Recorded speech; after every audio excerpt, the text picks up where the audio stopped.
Would you take 175 then in a high-profile Super 4 game between Afghanistan and Sri Lanka, especially after you were put into bat?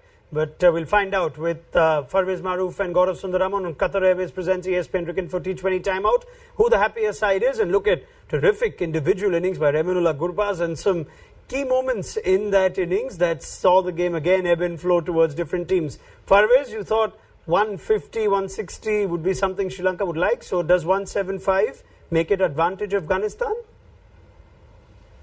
I certainly think so, looking at the Afghanistan bowling attack. And also 175, the way Rahmanullah Gurbaz has batted, how crucial was that catch of Danush Gunatilaka? That would have been, ideal start for the Sri Lankan need. These are the little percentages T20 cricket, can change the game. So Gurbaz, the way he batted, he was superb.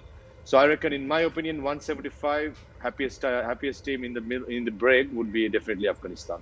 Yeah, significant advantage, yes, these sort of runs, 175. Yeah, for starters, I was woefully wrong and with my pre-match prediction, but I think that catch would have made that score come down by easily 30-40 runs. We saw how others were struggling and not able to score. Gurbaz was playing on a different pitch altogether. So definitely those are little moments that Sri Lanka might really feel bad for towards as soon as the game ends. We'll see how the result goes, but I think I don't know about. I would like to know how the pitch behaved from Farveez. It looked like it was a tough pitch, not a pitch that you could just go in and play the shot. So I guess that Gurbaz innings he kind of capitalized on some really, I don't think really good bowling by Sri Lankan fast bowlers. All right, Farveez, give me your assessment of the surface then. I think the best time to bat with this, in this pitch is with a new ball. I think Sri Lanka should go hard in the power play, at least try and score 45 to 50 runs. Probably fall off one wicket to be ideal. But I reckon in the middle overs it will be tough against the quality spinners of Afghanistan. The ball is not coming onto the bat; it's holding up, and they got enough class as well in the fast bowling department. So when the fast bowlers are bowling their slow balls, it's not easy to time them as well. So I reckon for 6 overs again, if Sri Lanka can manage to get about 45 to 50 runs in the power play, I think they are still in the game. All right, now let's try and break down the Rahmanullah Gurbaz innings. We've mentioned that moment of luck when he was in single-figure scores, so it has proved to be a huge difference. But Farveez, what stood out about that innings for you? Rahmanullah Gurbaz striking at 186 when pretty much everybody, with the exception of Najibullah Zadran with a couple of boundaries, struggling to go even at a run a ball. It looked like Gurbaz was batting on a different surface, didn't he? I mean, he was timing it so well, the sixes of Naseem. And he was just clean hitting. I mean, the best part about it was not slogging. It was proper cricketing strokes. And the way he batted, wow. I mean, I have no words to describe him. He's just everything all round. He looks like a 360 player. It reminds me of A.B. de Villiers. Could Sri Lanka bowl better to him though, Farveez? Could have been. Definitely could have been. But I thought sometimes, you have to give the credit where it's due. I mean, Sri Lanka could have done better, but the way he batted, I thought, he was superb on this day. Yes, I'm sure you would have monitored how that innings progressed, and it looked like he was striking it well over 200 through the power play, first 7-8. Then it looked like he suddenly lost his timing. There was a period of play between, say, overs 9 and 12, I think, when they couldn't get boundaries away. Even at the death, they struggled to get boundaries away. Just tell me your observations through Gurbaz's innings and what it told you. Yeah, absolutely. A couple of points there. I think Afghanistan missed a trick. I thought after getting that kind of platform, they should have got 190 plus.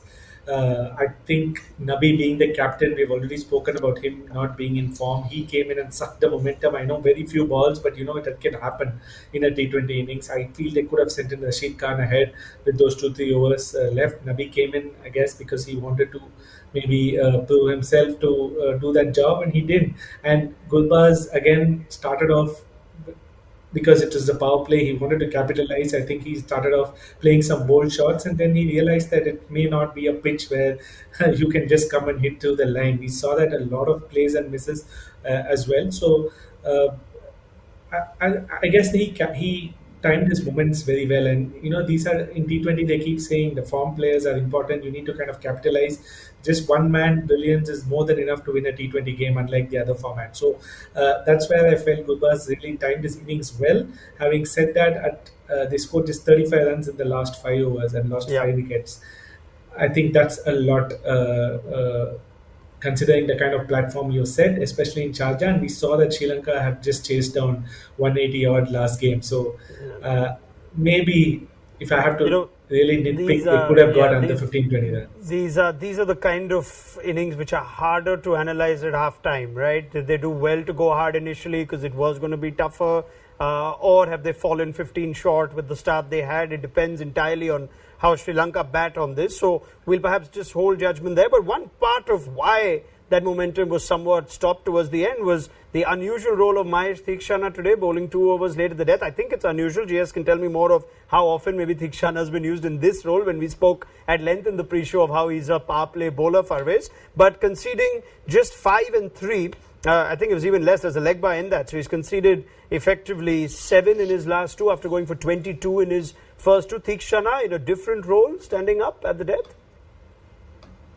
I think that's a good option taken by Sri Lanka in these conditions. But I think up in Australia, it'll be different. Spinners bowling the toes will be far difficult for the spinners. So I think at the moment in these conditions, Theekshana doing the death bowler's responsibility is fine. And also you mentioned about the last 5 overs. I think going into the break, momentum is with Sri Lanka. Why I say that? It's only 12 runs in the last 2 overs by Mahesh and Asita Fernando. That could have been a momentum change, but it all depends on how they start in their reply as well. Sure. Tactically, what do you make, GS, of how Sri Lanka went about with their 2 big weapons? You saw Theekshana being held back. Was that just for Najibullah Zadran, or was that always going to be a plan on a day like this?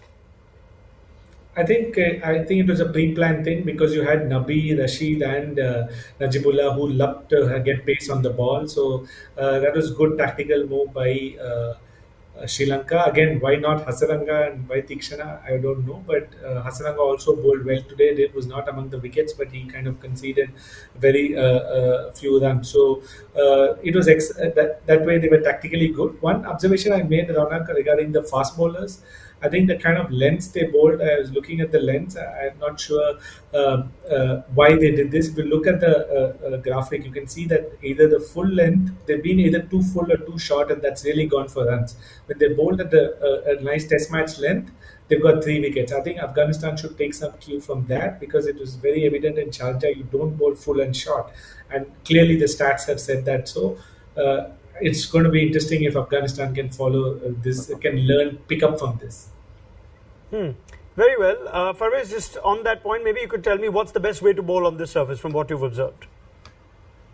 I think the key point here, what GS made, is back of the length. I mean, you saw even the last over, Asita Fernando, though he was hit for a 6, it was more short and some deliveries back of the length, hitting the length hard. Sometimes in different conditions, that length is fine. But most of the time, I mean, you will always go to the old tested wide Yorkers or the straight Yorker. But in this pitch, I just feel, as GS mentioned, hitting that back of the length, hitting that test match length will be key because it's not easy to time the ball. All right, prediction time. GS, Sri Lanka or Afghanistan? Sri Lanka. Farveez? My heart says one thing, my mind says something, so I'll stick to my heart. I will. It's easy to pick up what says what. Thank you very much, Farveez. And Gaurav, we will pick up this chat at the end of the game on Qatar Airways presents ESPN Cricket Foot T20 Timeout.